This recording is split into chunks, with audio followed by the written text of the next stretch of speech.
Après la première opération de bouclage effectuée dans la nuit du 30 au 31 juillet 2025 dans le port situé le long de l'avenue des Poids Lourds, la 14e région militaire et les commissariats provinciaux de Kinshasa ont organisé la deuxième phase de bouclage dans la nuit du 16 au 17 août 2025 dans les ports Nzibi, Mangalou, Jigal, Chinois, Bosekota et Bahati dans la commune de Limete. Le bilan de cette opération est de 417 personnes interpellées.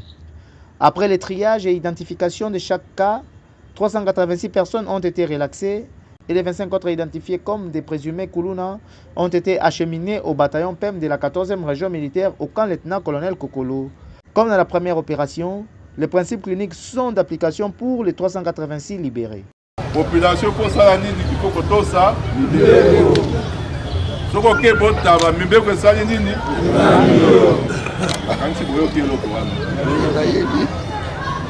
il y a du poisson, port, les alliés ici, il y a Moussala. Tu vois, les alliés qui ont vécu dans le Dako, moi, si Nangana, qui est Moussala. Tu peux venir à Kangali, Mamomanine. Alors, Braki Nayango, Bino Komisi Port, Esika na Bino ya Kolala. Au moins, Esika Nini, ya Moussala. Est-ce que Zakabongo? Tosali Nini, Tobuki Bibo. Jokani? Wana Tobuki Bibo, na Baki Mboke Zalaka, Batu, Bibeko na Mabele.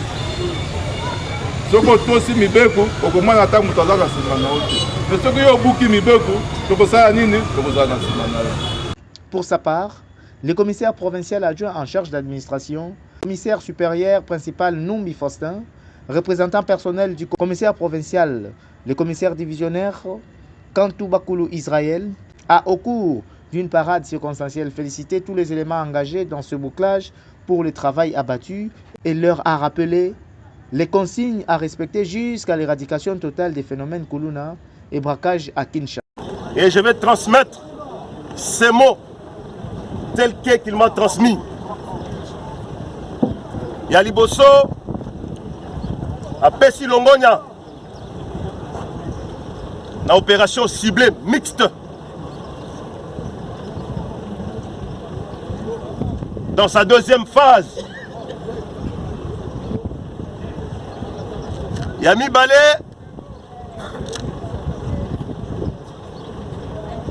a Sengi Nabiso. To continuer ou soit to accentuer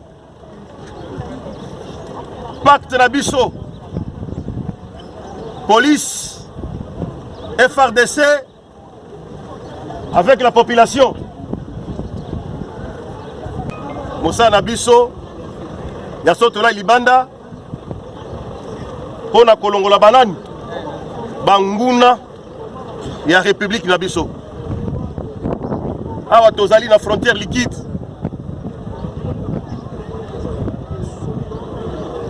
Et sengeli toza la vigilant.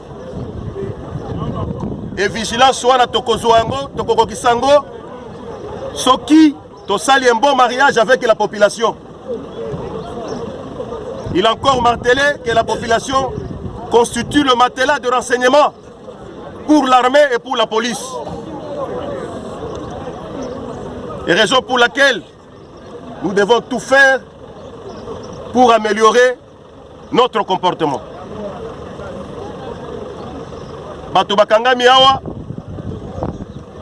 oui, totiki bango na maboko ya 14e région militaire.